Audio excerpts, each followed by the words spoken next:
नमस्कार दोस्तों, आदि गुरुकुल में आपका स्वागत है। मैं रेमिका।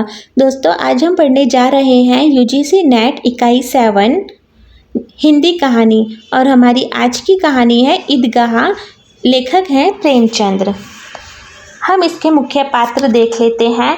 मुख्य पात्र है हामिद, जो एक छोटा सा बच्चा है, 4-5 साल का बच्चा है। हामिद कहानी का मुख्य पात्र है और ये एक बहुत ही समझदार बच्चा है। अमीना, यह हामिद की दादी है। हामिद के पालन पोषण की जिम्मेदारी उन्हीं पर है। और इसके अन्य पात्र हैं महमूद, नूरे, मोहसिन, सम्मी। कहानी के अन्य बाल पात्र हैं। इसके महत्वपूर्ण तथ्य, यह कहानी बाल मनोविज्ञान पर आधारित है। इसमें गरीबी के संस्कार हैं। अपराध बोध ना होकर जीवन बोध की कहानी है। व्यंग्यात्मक ढंग से भ्रष्टाचार, जातिवाद, न्याय व्यवस्था पर कड़ा प्रहार किया गया है और बच्चों के माध्यम से सामाजिक आर्थिक असमानता को दिखाया गया है। कहानी ईदगाह 1933 में प्रकाशित हुई थी। लेखक प्रेमचंद। रमजान के पूरे 30 रोज़ों के बाद ईद आई। कितना मनोहर, कितना सुहावना प्रभाव है। वृक्षों पर अजीब हरियाली है, खेतों में कुछ अजीब रौनक है, आसमान पर कुछ अजीब लालिमा है। आज का सूर्य देखो कितना प्यारा, कितना शीतल है, यानी संसार को ईद की बधाई दे रहा है। गाँव में कितनी हलचल है। ईदगाह जाने की तैयारियां हो रही हैं। किसी के कुर्ते में बटन नहीं है, पड़ोस के घर में सुई धागा लेने दौड़ा जा रहा है।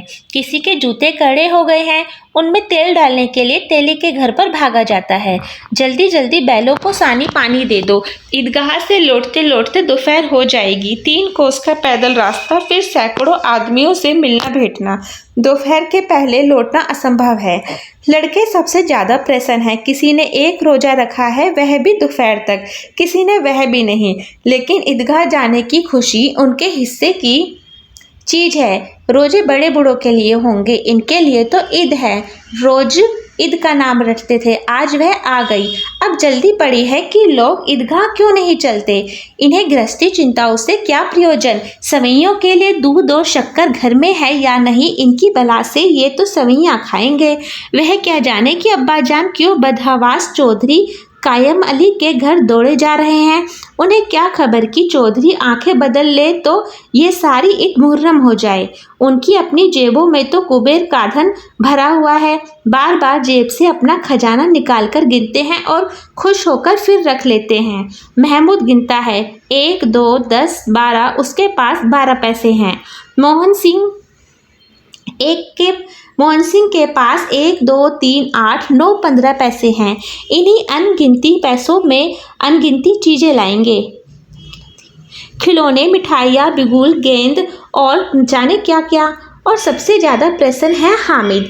वह 4-5 साल का गरीब सूरत दुबला पतला लड़का, जिसका बाप गत वर्ष हैजे की भेंट हो गया और माँ ना जाने क्यों पीली होती होती एक दिन मर गई।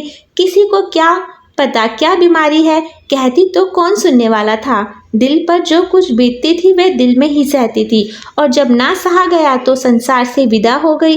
अब हामिद अपनी बूढ़ी दादी अमीना की गोद में सोता है और उतना ही प्रसन्न है। उसके अब्बाजान रुपये कमाने गए हैं, बहुत सी थैलियाँ लेकर आएंगे। अम्मी जान अल्लाह मियाँ के घर से उसके लिए बड़ी अच्छी अच्छी चीज़ें लाने गई है, इसलिए हामिद प्रसन्न है। आशा तो बड़ी चीज़ है और फिर बच्चों की आशा, उनकी कल्पना तो राई का पर्वत बना लेती है। हामिद के पाँव में जूते नहीं हैं, सिर पर एक पुरानी धुरानी टोपी है जिसका गोटा काला पड़ गया है, फिर भी वह प्रसन्न है।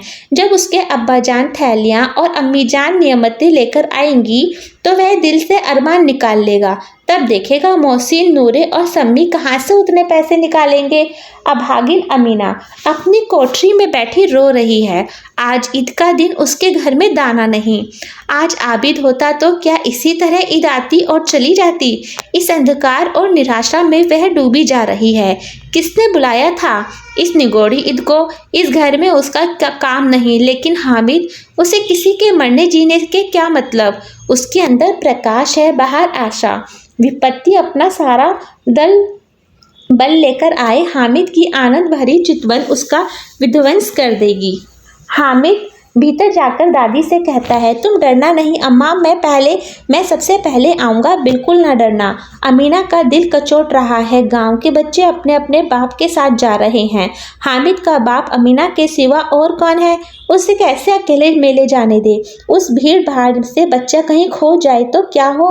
नहीं, अमीना उसे यूं ना जाने देगी। नन्ही सी जान, 3 कोस चलेगा कैसे? पैर में छाले पड़ जाएंगे, जूते भी तो नहीं हैं। वह थोड़ी थोड़ी दूर पर उसे गोद में ले लेती, लेकिन यहाँ सवैयाँ कौन पकाएगा? पैसे होते तो लौटते लौटते सब सामग्री जमा करके चटपट बना लेती। यहाँ तो घंटे चीजें जमा करते लगेंगे। मांगे का ही तो भरोसा ठहरा। उस दिन मन के कपड़े सिले थे, 8 आने पैसे मिले थे। उस अठन्नी को ईमान की तरह बचाती चली आती थी इसी ईद के लिए, लेकिन कल ग्वालन सिर पर सवार हो गई तो क्या करती? हामिद के लिए कुछ नहीं है तो 2 पैसे का दूध तो चाहिए ही। अब तो कुल 2 आने पैसे बचे रहे हैं। 3 पैसे हामिद की जेब में, 5 अमीना के बटुए में। यही तो विसाख है और ईद का त्योहार। अल्लाह ही बेड़ा पर लगाए। धोबन और नाइन और मेहतरानी और चुड़िहारिन सभी तो आएंगी। सभी को सवैयाँ चाहिए और थोड़ा किसी को आंखों नहीं लगता। किस किस से मुंह चुराएगी? और मुंह क्यों चुराए? साल भर का त्योहार है। जिनकी खैरियत से रहे उनकी तकदीर भी तो उसी के साथ है। बच्चे को खुदा सलामत रखे, ये दिन भी कट जाएंगे। गांव में मेला चला और बच्चों के साथ हामिद भी जा रहा था। कभी सबके सब दौड़कर आगे निकल जाते, फिर किसी पेड़ के नीचे खड़े होकर साथ वालों का इंतजार करते। यह लोग क्यों इतना धीरे धीरे चल रहे हैं? हामिद के पैरों में तो जैसे पड़ लग गए हैं। वह कभी थक सकता है? शहर का दामन आ गया। सड़क के दोनों ओर अमीरों के बगीचे हैं। पक्की 4 दीवारी बनी हुई है। पेड़ों में आम और लीचियां लगी हुई हैं। कभी कभी कोई लड़का कंकड़ी उठाकर आम पर निशान लगाता है। माली अंदर से गाली देता हुआ निकलता है। लड़के वहां से एक फ्लॉक पर हैं, खूब हंस रहे हैं। माली को कैसा उल्लू बनाया है। बड़ी बड़ी इमारतें आने लगी। यह अदालत है, यह कॉलेज है, यह क्लब घर है। इतने बड़े कॉलेज में कितने लड़के पढ़ते होंगे? सब लड़के नहीं हैं जी, बड़े बड़े आदमी हैं। सच, उनकी बड़ी बड़ी मूछें हैं। इतने बड़े हो गए, अभी तक पढ़ने जाते हैं। ना जाने कब तक पढ़ेंगे और क्या करेंगे इतना पढ़कर। हामिद के मदरसे में 2-3 बड़े बड़े लड़के हैं, बिल्कुल 3 कौड़ी के। रोज मार खाते हैं, काम से जी चुराने वाले। इस जगह भी उसी तरह के लोग होंगे और क्या। क्लब घर में जादू होता है, सुना है। यहाँ मुर्दों की खोपड़ियाँ दौड़ती हैं और बड़े बड़े तमाशे होते हैं, पर किसी को अंदर नहीं जाने देते। और वहाँ शाम को साहब लोग खेलते हैं। बड़े बड़े आदमी खेलते हैं, मूछो दाढ़ी वाले।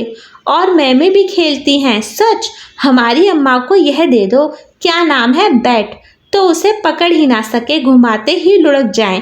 महमूद ने कहा, हमारी अम्मी जान का तो हाथ कांपने लगे, अल्लाह कसम। मोहसिन बोला, चलो मन्नो आटा पीस डालते हैं। जरा सा बैट पकड़ लेंगी तो हाथ कांपने लगेंगे। सैकड़ों घड़े पानी रोज निकालती हैं। 5 घड़े तो मेरी भैंस पी जाती है। किसी मैम को 1 घड़ा पानी भरना पड़े तो आंखों तक अंधेरी आ जाए। महमूद, लेकिन दौड़ती तो नहीं, उछल कूद तो नहीं सकती। मोहसिन, हाँ, उछल कूद तो नहीं सकते, लेकिन उस दिन मेरी गाय खुल गई थी और चौधरी के खेत में जा पड़ी थी। अम्मा इतना तेज दौड़ी कि मैं उन्हें ना पा सका।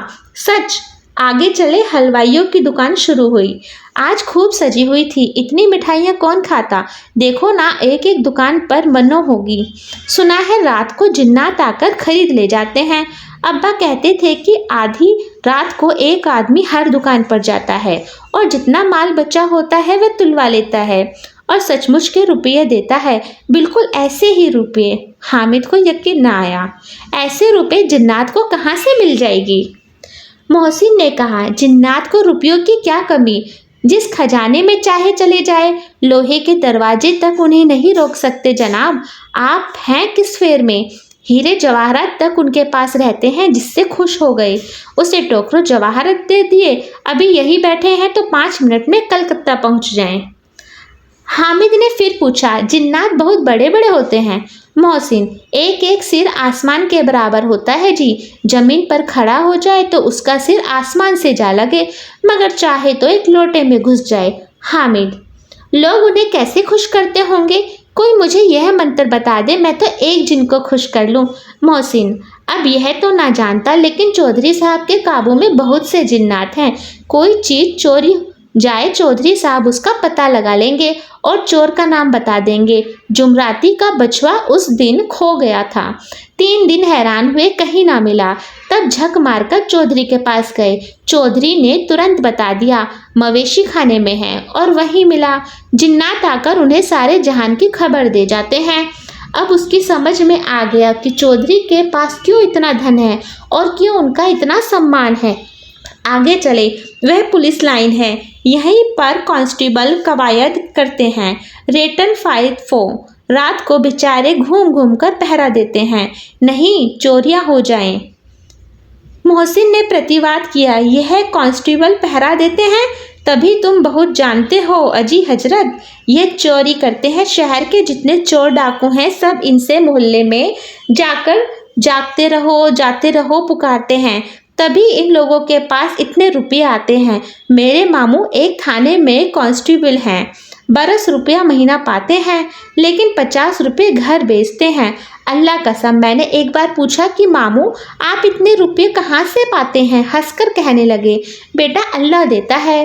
फिर आप ही बोले, हम लोग चाहे तो एक दिन में लाखों मार लाएं, हम तो इतना ही लेते हैं जिससे अपनी बदनामी ना हो और नौकरी ना चली जाए। हाबिल ने पूछा, यह लोग चोरी करवाते हैं तो कोई इन्हें पकड़ता नहीं?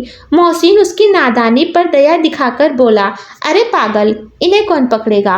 पकड़ने वाले तो यह लोग खुद हैं, लेकिन अल्लाह इन्हें सजा भी खूब देता है। हराम का माल हराम में जाता है। थोड़े ही दिन हुए, मामू के घर में आग लग गई, सारी लेई पूंजी जल गई, एक बर्तन तक ना बचा। कई दिन पेड़ के नीचे सोए, अल्लाह कसम पेड़ के नीचे। फिर अनजाने कहाँ से 100 कर्ज लाए तो बर्तन भाड़े आए। हामिद, 100 तो 50 से ज़्यादा होते हैं। कहाँ 50, कहाँ 100? 50 एक थैली भर होता है, 100 तो 2 थैलियों में भी ना आए।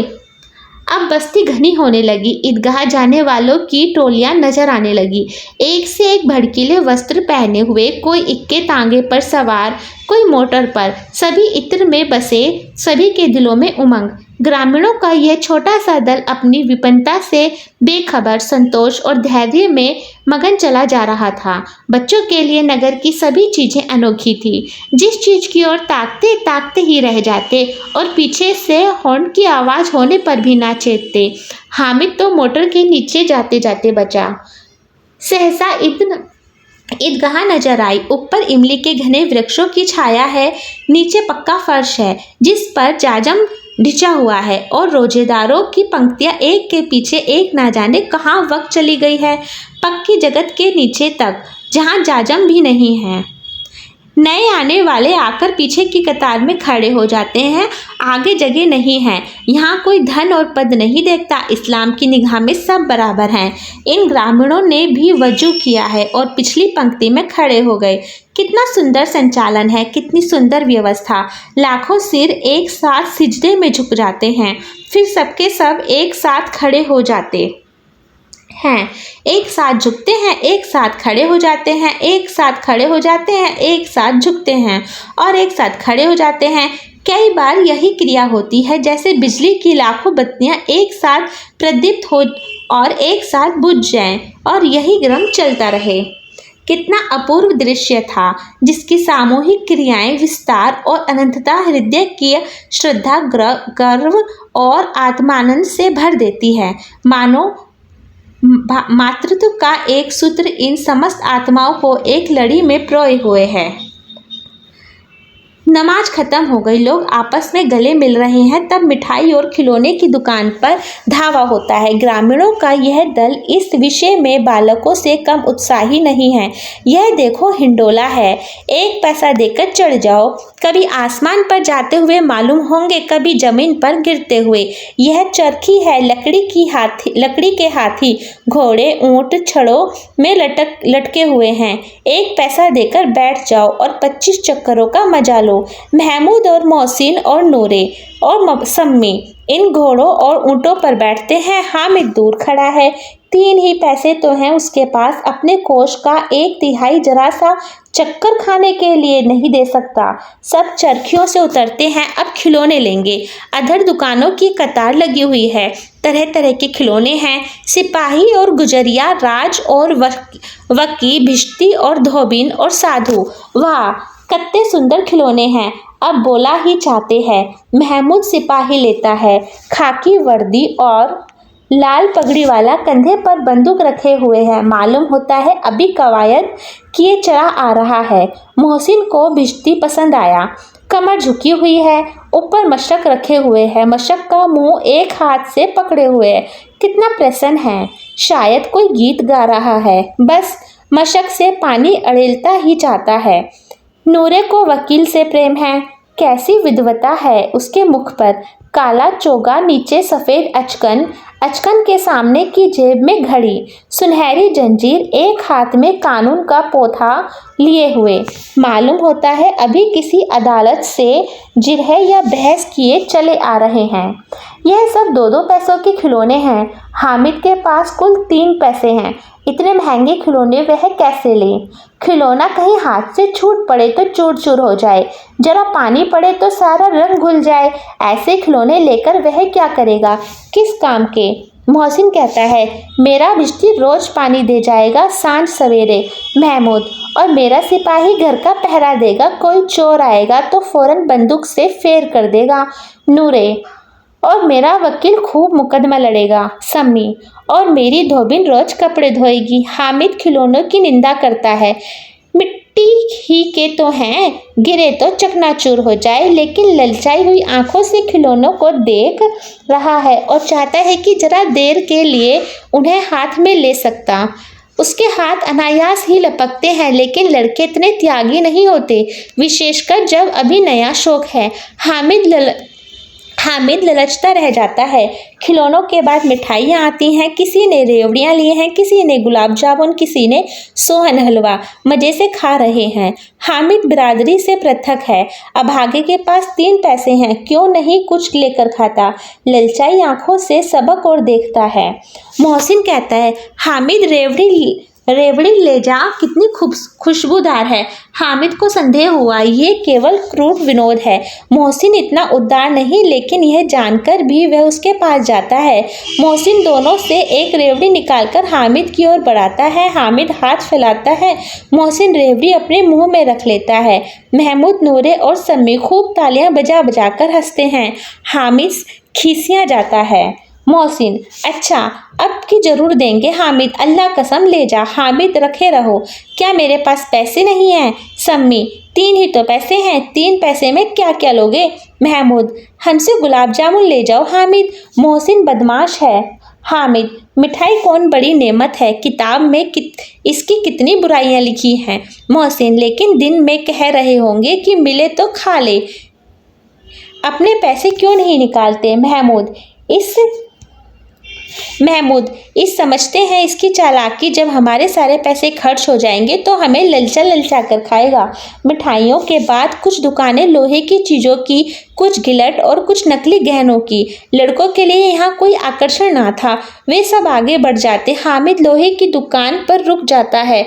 कई चिमटे रखे हुए हैं। उसे ख्याल आया दादी के पास चिमटा नहीं है, तब से रोटियां उतारती है तो हाथ जल जाता है। अगर वह चिमटा ले जाकर दादी को दे दे तो वह कितना प्रसन्न होंगी, फिर उनकी उंगलियां कभी ना जलेंगी, घर में एक काम की चीज़ हो जाएगी। खिलौने से क्या फ़ायदा, व्यर्थ में पैसे खराब होते हैं। जरा देर ही तो खुशी होती है, फिर तो खिलौनों को कोई आंख उठाकर नहीं देखता। यह तो घर पहुँचते पहुँचते टूट फूट बराबर हो जाएंगे। चिमटा कितने काम की चीज़ है। रोटियां तवे से उतार लो, चूल्हे में सेक लो। कोई आग मांगने आए तो झटपट चूल्हे से आग निकाल कर उसे दे दो। अम्मा बेचारी को कहाँ फुर्सत है कि बाजार आए, और इतने पैसे ही कहाँ मिलते हैं, रोज हाथ जला लेती है। हामिद के साथी आगे बढ़ गए। सबील पर सबके सब शरबत पी रहे हैं। देखो सब कितने लालची हैं, इतनी मिठाइयाँ ली, मुझे किसी ने एक भी ना दी। उस पर कहते हैं मेरे साथ खेलो, मेरा यह काम करो।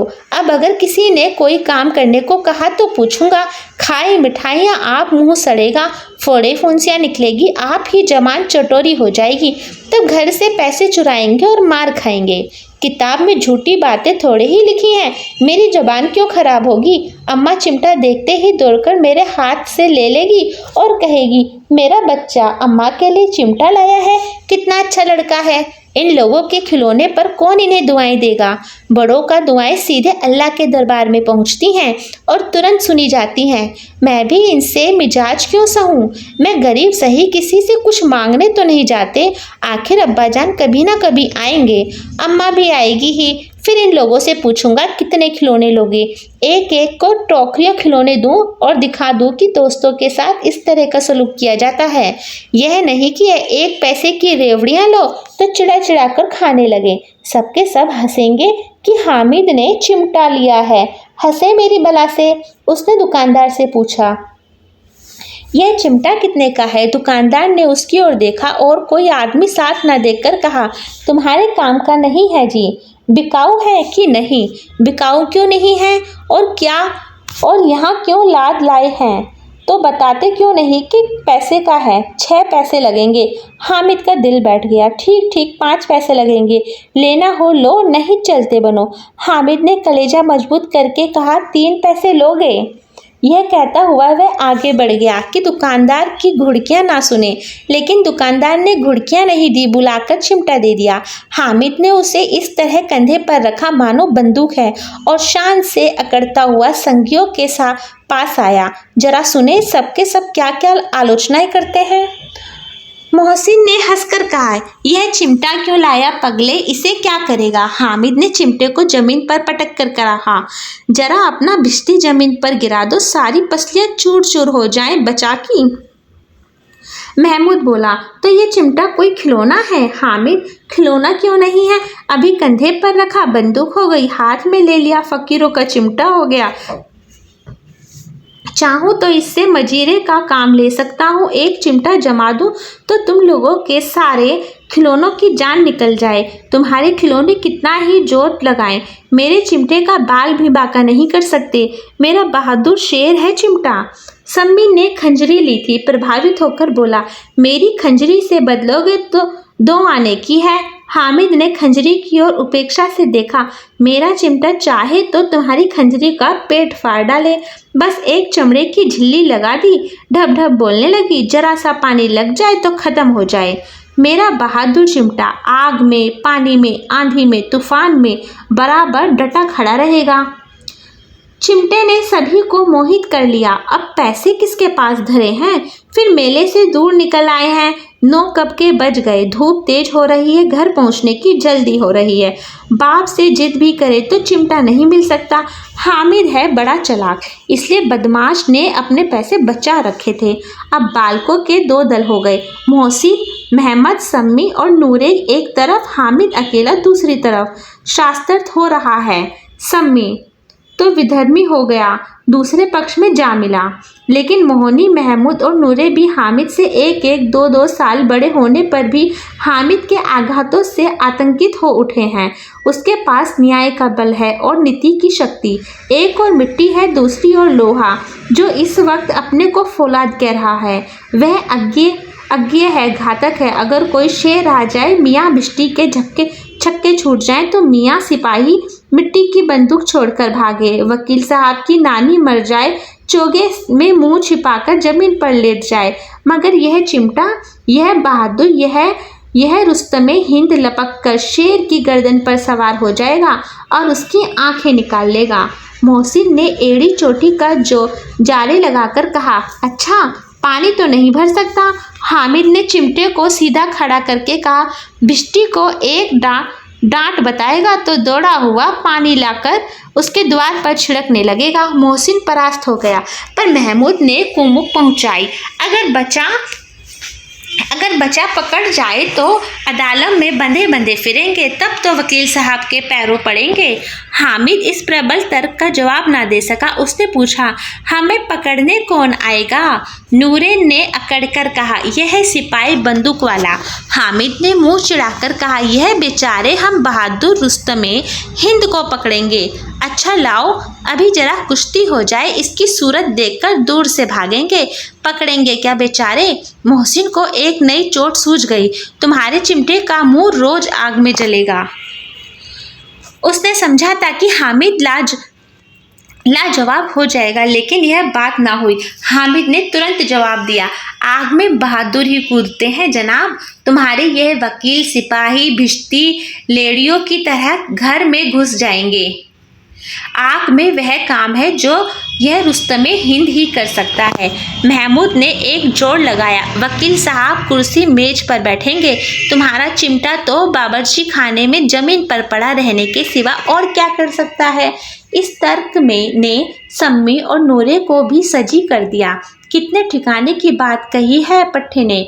चिमटा बावर्ची खाने में पड़ा रहने के सिवा और क्या कर सकता है?